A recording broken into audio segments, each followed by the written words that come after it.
Outsourcing tends to have a bad reputation as being low quality. Partner Hero's value-based approach raises the bar for the outsourcing industry by investing in employee empowerment and career growth, paying above-market salaries, and maintaining a focus on quality and performance. They're more than a service provider. They're also a thought partner for the startups they serve. It's simple. Brands that care about quality customer experience choose Partner Hero. They offer flexible terms and the ability to scale quickly, perfect for startups, with quality assurance baked into every program and offices around the world. So Partner Hero can provide truly global coverage. Outsourcing has long been available mainly to big businesses, but Partner Hero is challenging business as usual by bringing the benefits of outsourcing to businesses of all sizes with short, flexible contracts and fast ramp-up times. 10 years ago, when we were launching the Action Catalyst, we could have used a few extra hands to help us scale quickly, even if it was just for a short while.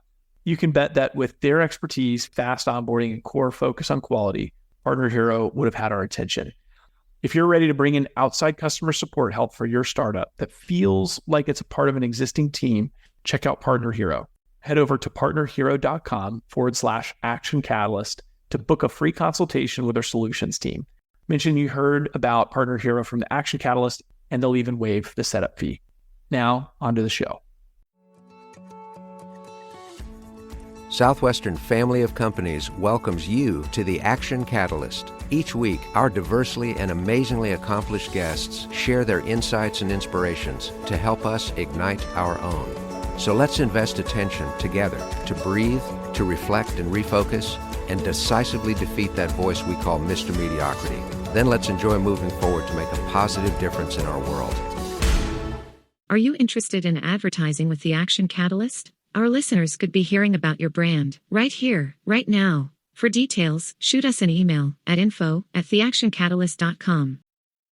Today on the Action Catalyst, we have my old friend JT Olson. JT is a social entrepreneur. He, in fact, is the founder and the director of Both Hands Foundation, and I'm going to let him describe exactly what Both Hands does. But this was preceded by a career of more than 30 years in various business endeavors. JT is somebody that I've known for a long time, and his energy, his enthusiasm, his vision, and above all, his ability to bounce back from setbacks are the reasons that I really wanted him to be a part of this podcast today. JT's from a really big town, Harpers Ferry, Iowa, which I think is a suburb of a cornfield, but he now lives in Nashville, Tennessee. JT, let's start in the present, if it's okay with you. And first of all, thank you for being on the Action Catalyst. Oh, it's my pleasure. My joy. Well, that's exciting. Share with us a bit about Both Hands Foundation, kind of the mission, the purpose, the scope, and then we'll backtrack a little bit and then let you talk about the founding of it. Okay, well, the easiest way to tell you is just briefly how it started. I was doing a charity golf event and sent letters out to people saying, would you sponsor me while I golf? And I had a guy who was in my Bible study. He sends that very same letter back to me, does not include a check, just scribbles on the letter. He says, JT, if you told me you were working on a widow's house, I might sponsor you. But you're just golfing. Nice cause, but not my money.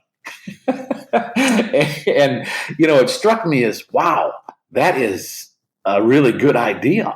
And from that idea, a few years later, I run into a friend of mine, one of my old students at Southwestern who worked with me. He was adopting 4 kids from Moldova. He needed to figure out how to raise some money. And we put the idea into action. And we basically got about 14, 15 guys. We sent letters out to people saying, would you sponsor me while I work on this widow's house? And we found a widow, got all the supplies donated, and we spent the day working on her house. And in the process of fixing her house up, we ended up raising a bunch of money. I mean, around $70,000. Wow. And that hit me as, well, maybe this is a good idea. Maybe people will like this. And so I say that to help people understand the process. What I do is I help families raise money for adoptions. And we do it I coach them on gathering a team, getting that team motivated to send letters out. I help them find a widow in their community, coach them through that process, and then they spend the day fixing up a widow's house, just basically blessing her.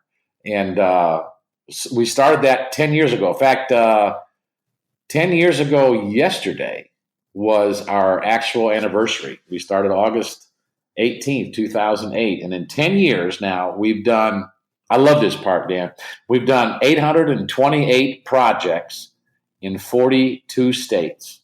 We've served 914 widows, and 1,041 kids are closer to their forever families. And in the process, we've raised over $9.5 million for families to use for adoption. And all that money goes to the adoption. We don't take anything out for our expenses. So when I say $9.5 million, that's all gone for adoption. That is such an incredible achievement. I mean, it is national in scope, over 1,000 children, almost 1,000 widows helped, and all because you got a big fat no on a fundraising letter. That's right. I mean, there's a proverb that said, wounds from a friend can be trusted. You know what I mean? And this guy was speaking his mind, and I remember calling him up and saying, we talked about it and laughed about it. He still didn't give me any money, but, because I tried closing one more time, but the idea that he put in my head never left me. I just couldn't figure out all the pieces to it until I ran into Don. Isn't that absolutely incredible? Oh, it's amazing. Well, listen, let's get in the time machine if you don't mind. Let's go back to Iowa. I know, by the way, listeners, JT has got a little bit more of his bio in detail in the book that was published not very long ago. It's called The Widow, the Orphan, and Me. Strongly recommend you pick that up because it is a story of how this social engineer really got started, about his own faith walk and the many things that have happened within his own family. People all understand that the roots of our present always start in our past. And you grew up in Harpers Ferry, Iowa, which is definitely a farming area. It's a suburb to a cornfield. You grew up with siblings, with relatives nearby, spending time in church and school, playing in the river, the typical things that kids go through. But you dealt with tragedy that nobody should ever have to go through, even before you had just turned a teenager. Could you please share a little bit about that and the impact that you feel it had on you and the directions that you went after that? Oh, yeah. I mean, we have these fence posts or these spikes in our life and events that happen, and that was definitely one of them. I remember I was 12 years old. It was 1969. I was in 7th grade. And I remember one weekend in March, my mom and dad left to celebrate their 16th wedding anniversary. And us 5 kids were all kind of farmed out to different places. And I remember that Saturday being brought home because they were coming home Saturday night. And I'd spent the whole day playing in the barn. I was dirty. So I had to go down the basement to change. My older brother, he went upstairs. And I remember sitting there, bending over, unlacing my boots, and my brother came down the stairs. And I looked up at him and I said, "Are Mom and Dad home?" And he looked at me and he said, "Mom and Dad are dead." And I said, "What?" He said, "Mom and Dad are dead. They were killed in a car accident an hour ago." And he turned around and walked upstairs. He had just found out himself. And I remember hitting the floor. I remember that cold cement floor, crying like any 7th grader, 12-year-old would, hearing those words. But it definitely, it's the kind of thing that changes your paradigm in life. You don't even realize the role your mom and dad play until all of a sudden you hear that they're gone. I mean, I know what it's like to be an orphan. I know what it's like to hear those words. I know what it's like to think, who's going to take care of us? I know what it's like to wake up the next morning and really, for the first 15 seconds, maybe, you think it was a dream. And then you just fight like anything you got to make sure it's a dream. And then the realization hits you, this is not a dream. This is real. And I remember the grief. And I also remember, I know what it's like to be rescued too, though, because 3 months before the accident, my mom and dad and my aunt and uncle, my mom's sister and her husband, they changed their wills. And the wills basically said if anything would happen to one of the couples, the other couple would take them. They lived in a very wealthy suburb of Milwaukee, and they had 3 children of their own. They were both 33 years old, just started a business about a year earlier, just to give you an idea what they were in. And all of a sudden, they got 5 more. They took all 5 of us in and raised us as their own. Incredible. And when you talk about the effect, I I ended up going to the University of Wisconsin instead of the University of Iowa. I don't know if I would have gone to Iowa, but that's where I ended up going because it was a state school. And then I ended up getting into to Southwestern, which was one of those spikes, those important events that happened. And it was just an amazing, I don't know, the way God kind of has your path laid out for you. It was just amazing to me because I was raised on a farm till I was 12 and then in a suburb. So I got a little bit of both worlds there. Yeah, you sure did. And for listeners who may not be familiar with Southwestern, JT is referring to the 150-year-old program now called Southwestern Advantage. And Southwestern Advantage works and has worked with literally 200,000 college students from all over North America and Europe and other parts of the world, where they have their own businesses and they sell educational products door to door. JT got started back in 1975. And as I recall, you were in Los Angeles, California, big change from Iowa and Wisconsin. And you didn't have a car. You were knocking on doors in the big city. Is that true? That is true. I cut my teeth in Los Angeles County. Yes. That is pretty incredible. And that led to a very long career with Southwestern. Can you describe just very briefly what you did in that role and some of the lessons learned and how you think those are applying to everything that you do today? Yeah, I got to mention this turning point that happened at the end of my first summer, Dan, because it really helped me realize it was one of those, pages that get turned or the veil that gets dropped where you realize, oh, this is important to me. Because I remember riding back from the last meeting with my manager in the car, and I was watching Los Angeles go by. We were on the freeway, and I was thinking about everything I'd done that last 3 months and the money I'd made, the people I'd met, the friends I'd made, what I'd accomplished. And I turned to my student manager, Dick Justman, and I said, Dick, I just want you to know I'm really thankful for everything you've done. I mean, you've really helped me, and I couldn't have done this without your help. And Dick just looked at me and says, JT, you'd have done fine, but, you're welcome. And he just kind of turned back and started driving. And then in the ensuing silence, I sat there and thought about it. And the thought hit me, he must really feel good right now. If he doesn't feel good, it's because I did not effectively communicate my gratitude, because he had an impact on my life and put it in a totally different direction. Because, if I had gone home for the summer, I'd have gone down a whole different path. And the next thought hit me. Wonder what it would be like if someone felt that way about me. What would it be like if I could have that kind of an impact on someone's life? And that's when it started to hit me that, maybe I could stay in this business a little longer. Well, yeah, so you're about 19 years old and you suddenly realize that in business you can have an impact on people and change their lives just as yours have been changed. Yes. And it was eye-opening and it was exciting and scary. Yeah, that's for sure. Well, I know that led to a long and distinguished career here where you became not just a district sales leader, but a regional sales leader. You developed a number of strong leaders, a lot of great salespeople who all give you credit for the success that they've had in their lives.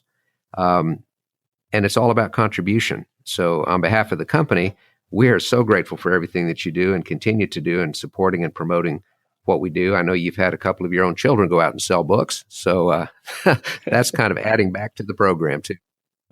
Yes, I still believe in the program firmly. I think it's a great opportunity. And I just can't thank Southwestern, well, really all the people that I worked with in those 23 years that poured into my life, that added to what I could do and really helped me accomplish a lot of those things. We did a lot of it together. Yeah, so you've given back with your own kids in the program, which I think is great.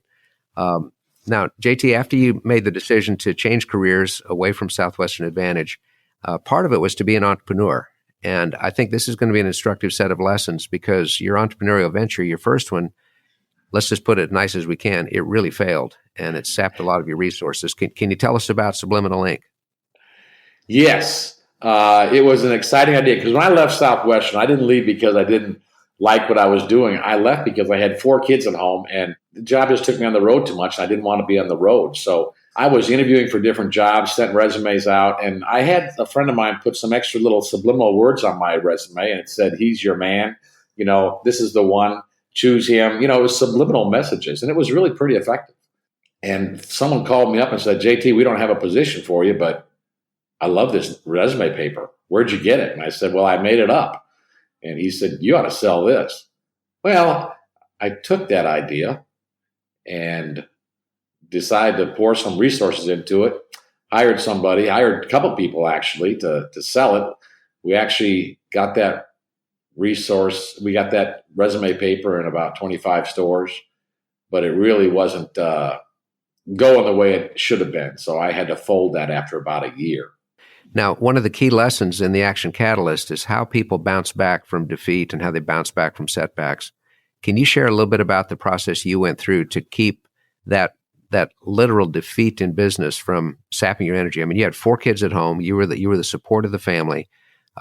What did you do mentally, emotionally, and then in terms of action to get yourself back going again instead of falling into despair? Well, actually, when you talk about the 4 kids and being in charge of, bringing home the bacon, so to speak, that was a pretty strong motivation. I don't know. I just felt a strong responsibility. I said, I don't have a choice.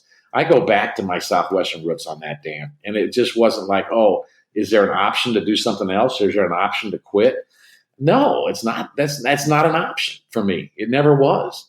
And this wasn't an option either. And I remember thinking, okay, I can probably make some money in the recruiting business because I used to do a recruiting job. So I figured I was good at that and had some advice and some help getting things started. And we started rolling with that. And that was the origin of Haystack, which was a search firm. You specialized, I think, working with Oracle programmers and really high-tech fields, things that you really knew a lot about, right? Oh, boy, did I not know what I was getting into. But, boy, it sure was exciting. And we learned a lot and ended up doing that for about 10 years, I think. Right. And you grew a team and you were definitely impacting people's lives as you would place them into different careers. But there was something significant that happened that got you involved in realizing that maybe ministry was the direction you want to go. Can you share a little bit about maybe the mission trips and the impact of other people that had on you? Well, yeah, I mean, just one thing that had an impact on me was in 2003, we adopted a little girl from China. Aha. Okay. And that opened my eyes up to the need of how many orphans there were in the world. It also opened my eyes up to how much it cost. But I remember adopting Gracie, and it was just, do we do this? It wasn't like we were making lots of money. We didn't really have a lot. We really went on faith. And the more I learned about all that, the more it just drove me forward and saying, if we're going to adopt, and let's do it, but let's help other people do it too. And that put me in a nonprofit called Bethany Christian Services, where I was, helping other people in a way that any way I could. But it wasn't until I did the golf tournament for Bethany that it really opened my eyes up to there might be another way to serve people. Mm-hmm. And that's when you got that fabulous letter saying, if you're doing something for widows. That is just absolutely incredible. So you were 52 at this point, is that right? Yep. Okay. I was 52. And you'd already had a career of accomplishment, of contribution, of putting into people's lives. What does a person do that is 52 years old, starting from brand new scratch with something you really didn't know much about except through personal experience? What was the process? Because from that point to this, celebrating your 10th anniversary this week and having over 1,000 kids helped, almost that many widows helped, millions of dollars raised, and setting it up in such a way that all the money goes to adoptions and that you don't take any of it out for your own support. Absolutely incredible. So what was the process of growing and scaling and some of the setbacks you had to overcome in the midst of that? Well, it was after that first project. And that first project, that was in 2007. That was kind of like just a low-cost probe is what we would call it, just to see what would happen. I had no idea that I would be doing that for a career. We just did it, but I remember how good it felt. And I compared how I felt after that project to how I felt when I was going to work every day. And Dan, it didn't compare. It didn't even come close. I thought, this fills me with life. And about 6 months after that project, another friend of mine, old Southwestern guy, came up to me and said, I heard what you did with Don. Would you help me? And so we did another project. And I remember that project. I remember we replaced a roof, and that was in April of 2008. I walked up on that roof, and I looked around, and I remember standing on that roof, counting all those volunteers. There was 52 people surrounding that lawn and just doing a makeover on this widow's house. I counted 19 cars out on the streets, and it took me back to the farm. I remember a couple weeks after the accident, before we'd moved in with my aunt and uncle, I was getting off the bus from school, and our bus stop's kind of on a hill. You can see a lot of our farm from it. And I remember getting off the bus, and there were all our neighbors in our fields with their tractors and their plows and their discs and their drags and their planters, and they were planting our crops. And I never forgot that. And as I stood on that roof and I looked at all those cars and those people, I thought, man, this is living. You know, I have been the recipient on the receiving end of a foot washing before. And I said, it feels good, but it feels even better to be given the foot washing. and it was that night we went out to dinner. My wife and I went out to dinner, and I was talking to her about everything and told her, I think we should do this. We should do this full time. So one of the things that can sometimes happen is that a message can get diluted. You know, you've had projects now, I think you'd said in 44 states. That's about the right number. You're not carrying shingles at every one of those. So how do you do to keep the messaging clear, the systems consistent, so that the widow is helped and that the orphans are adopted, the money is raised, and everything flows? Any general thoughts on that? Yeah, I got a couple thoughts. One is we've got a staff.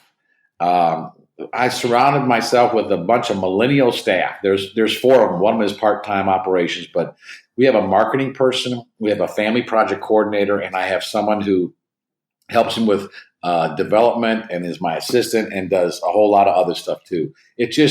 They're really good, and I listen to them. I mean, they told me to wear skinny jeans. Now I wear skinny jeans once in a while. Okay. Funny. But no, they, and they with the board, we always are reminded, what do? We help families raise money. And we do it by working on a widow's house. Now, honestly, there are two other branches that I envision happening. Like, number one, I believe there's a whole college campus division, you know, where fraternities and groups and sororities want to do a service project. I think the both hands model would work perfect for them. We should have a college division. And I also think when you've got 918 widows that you've served, there's something there too. But those are two different divisions. That's an example. When I bring that up at board meetings, you know, they don't shut them down, but someone on the board always says, remember what we do. We help families raise money for adoptions, and we do it by working on a widow's house. So the board keeps me in line. You know, my staff keeps me in line because I have a tendency to think we could do that, and then we could do that, and we could do that. But we have focused on what our mission is. And I have a good staff. I'm very fortunate. Mm-hmm. I think that's a really powerful lesson for anybody as they grow their organization, is stay true to mission. It's so easy to let it creep into lots of other areas or expand. And when that happens, it gets blurry. And what you focus on is we help people with adoptions, and we do it by serving widows. Yeah. It's really clear. It's really consistent. That's fantastic. Yeah. And there's one other area we're thinking about. We're in the process of developing because it's important, Dan. Can I just mention that? Yes, of course. Post-adoption expenses, because the government doesn't let you deduct any of those things, but so many of these people, they adopt kids, whether it's domestic or international, and there's issues, and sometimes they need health care, sometimes they need some mental care, psychological help, and we're hopefully able to open that up now to maybe families do products to take care of these kids after they get home. Well, that is still very consistent with the original mission. It's making sure not just the adoption, but that their new life takes place as it should. Yeah. I think it's great. Well, let's segue real quick, if you don't mind, into the area of self-motivation. You have done so many things as a motivator, countless people that you've impacted, and you continue to today. But what do you do when you feel like you're losing focus, or what do you do when you feel like the discouragement is just so heavy? How do you get out of that? That's a really powerful thing for our listeners, and I know you're awesome at it. Sometimes I do my little self-talk that I have to do, used to do in the book field, Dan. It's a little bit different than, I'm going to see 30 families a day, but, but I do say, I am alert, alive, friendly, cordial, firm, enthusiastic. I mean, I do give myself pep talks, but the main thing I just remind myself of is that I just want to make an impact. I want my life to be worth something. And then when it's all over, to know that it wasn't wasted. The picture that I have in my head is Satan gets up in the morning, he goes around with his little minions and he gets to my name. I don't want him checking the box that says not a threat. I want him thinking, crap, he's up again. That's what I want. And I just want to make an impact. Yeah. Well, if want to leads to achievement, you are achieving your want to, my friend. I think it's fantastic. So you remind yourself of your purpose. You are completely 100% faith-driven to overcome the tempter, who is the source of all mediocre thoughts and mediocre actions. And I think that's absolutely stunning. What would you say to people, JT, that are feeling discouraged? You've shared a little bit about what you do, but somebody who has tried in their business or tried in their entrepreneurial venture, and it just seems like they're getting brick wall after brick wall, nothing's happening. What are some steps you might guide them to go through? Man, there's a couple psychological ones and a couple, real practical things. I guess the first thing I would encourage people to do is to just count their blessings, because I think that's when I start getting discouraged, I remind myself that I'm still alive. I'm breathing. I have food. I have gas for my car. I have a car. I got a family. I mean, you could go on and on and on about all the things we have. And that kind of keeps me away from ever feeling sorry for myself. But I think it's important, too, if you're in that situation, meet with a friend and tell them what you're thinking, and maybe invite that friend to be very honest with you and tell you, here's some things that I see that might be holding you back. Excuse me. So those are two things. And I know it's count your blessings, and someone probably hears that if they're depressed or if they're down, but I really do think it's important to keep things in perspective. And when I think about what I've been given and what I have the potential to give, even the gifts I've been given, is where does God want me to develop those gifts? And sometimes people are in areas, I've been in those areas. I mean, I enjoyed the recruiting business, but Dan, those 10 years I did that recruiting business, it wasn't my sweet spot. I was probably using, honestly, about 20 to 25% of my gifting, my skills, and my ability. Mm-hmm. And, maybe maybe you need to change where your focus is. Find out what you're really good at, what's important to you, what makes you get fired up, and pursue it. And that can change a bit as we go through different stages of our career.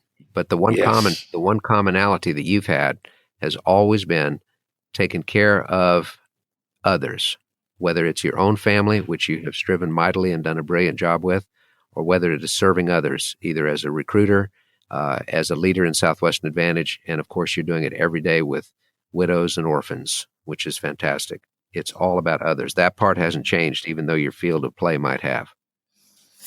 Yeah, honestly, it all goes back to that ride in the car with my student manager when I said thank you. I thought, that must feel pretty good. Yeah. Well, and it shows in the gratitude because you have adopted that into your life, which is fantastic. Well, JT, I can't believe how quickly this time goes. Your energy has energized me, and I'm sure that has all of our listeners as well. Thank you for being a beacon of encouragement. Thank you for being a faith model.